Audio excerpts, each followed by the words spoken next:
I went through and looked at all the new cards that they just previewed for the Tarkir release.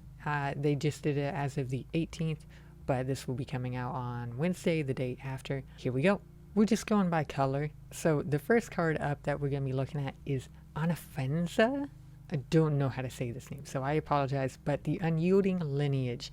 It is a 3 mana, okay? Costs 3. Legendary creature, Spirit Soldier, and it's a rare. It has Flash, First Strike. Whenever another non-token creature you control dies, Anafenza endures 2, which is put 2 1/1 counters on it or create a 2/2 white spirit creature token. I love this, and it's a 2/2. Anafenza is a 2/2 legendary creature. Okay, I like this because I think as a commander, this could be extremely good.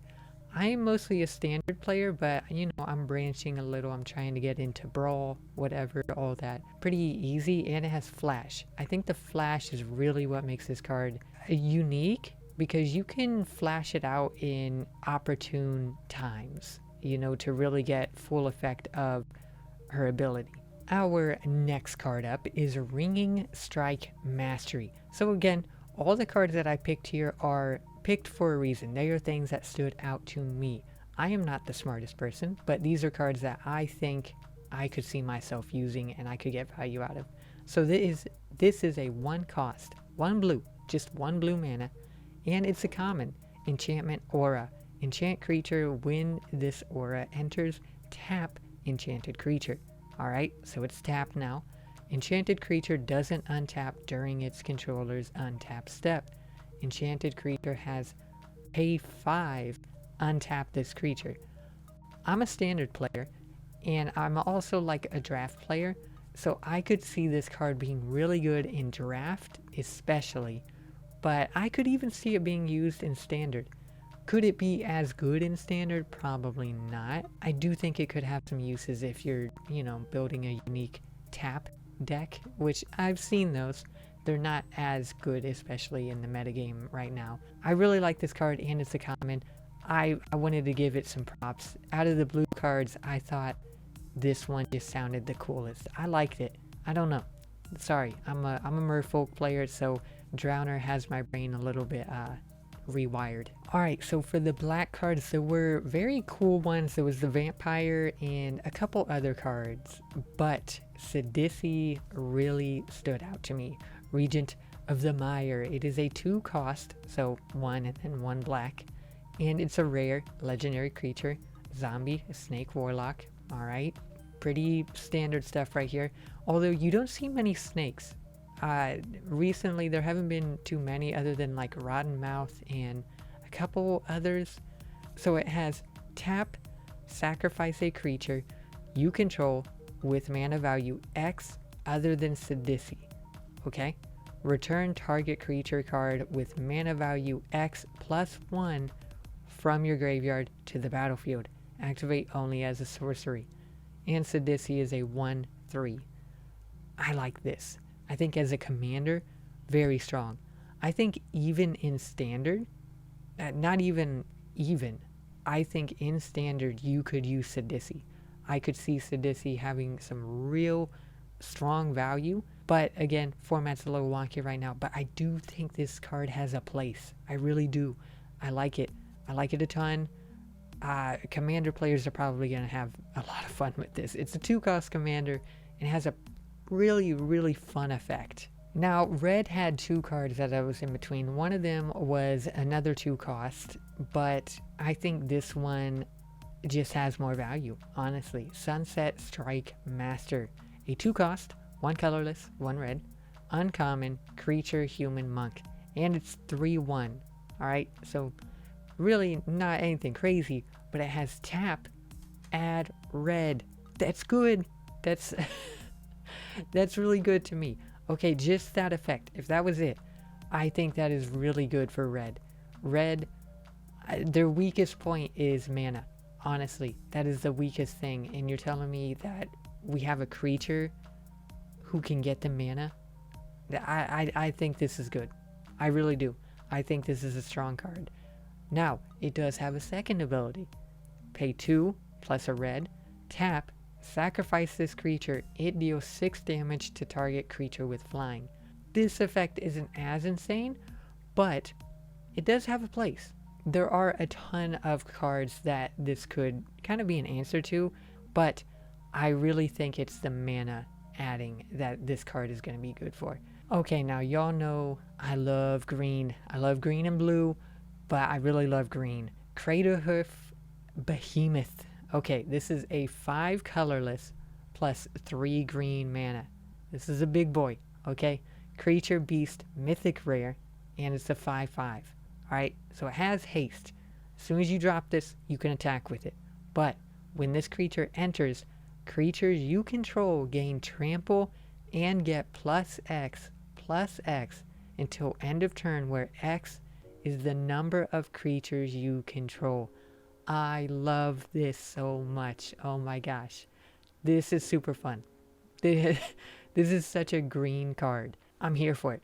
I'm definitely going to try and build some standard decks, maybe trying to get this to work. We'll see if I can do it, but I can't wait to mess around with this card. You're just trying to stampede your opponent, and I love it. Okay, multicolored had a lot of cards, but this one stood out to me in particular. Baator, Kin to All. Okay, it is a 2 colorless plus a white, black, and green. Okay, so 5 overall. Legendary creature, spirit dragon, mythic rare, and it's a 5/7. It's a big boy.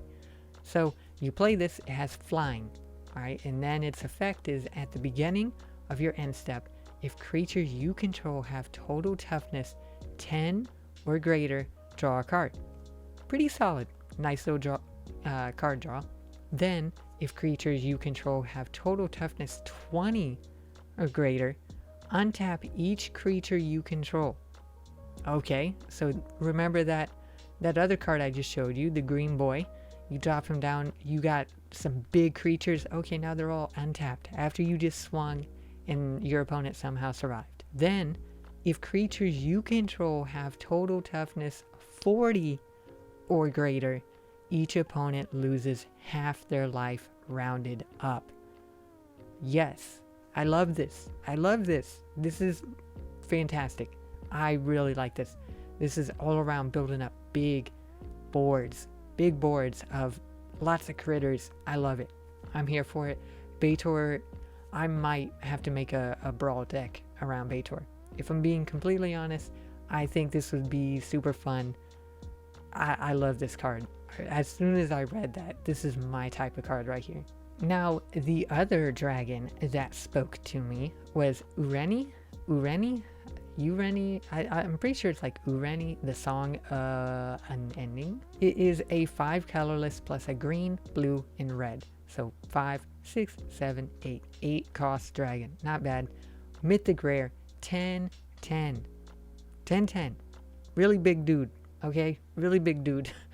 Flying, protection from white, and black. Pretty good already, but with the ability, when Ureni enters, it deals X damage divided as you choose among any number of target creatures and or planeswalkers your opponents control, where X is the number of lands you control.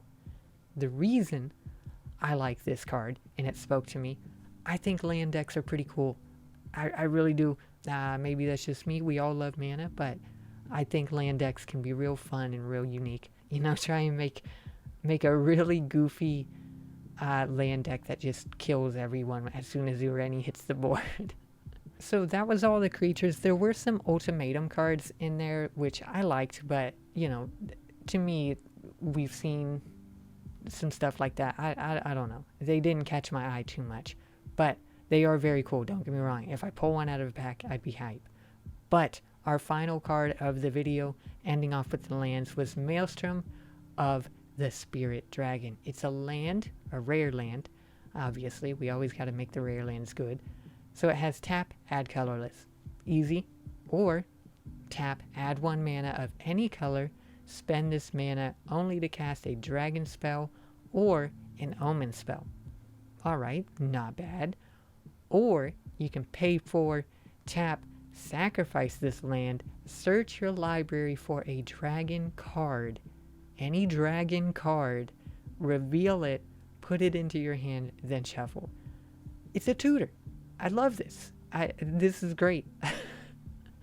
This is really cool. I like this land. I think for all the dragon stuff, it's really going to spice up a lot of decks. And yeah, I love it. I love it so much. This is great. I'm having a blast. That's all my cards that I plucked out that I thought looked really interesting. There were a ton of cards revealed. I think you should go check them out and also go look at all of the different arts that are going to be on these. They have some really cool arts in this set. It's very Magic the Gathering. I'm excited for this set. I hope you are too. We are going to be looking out for the ban list because I think there's a ban list coming. I could be wrong. Remind me down in the comments if I am. But if you're new here, make sure you subscribe, leave a like, leave a comment, do all that fun stuff. If you like this type of video where I'm going over sets and new cards and whatever, let me know. I like this. This is a cool little format for me. So yeah, I will catch you in the next one. Bye.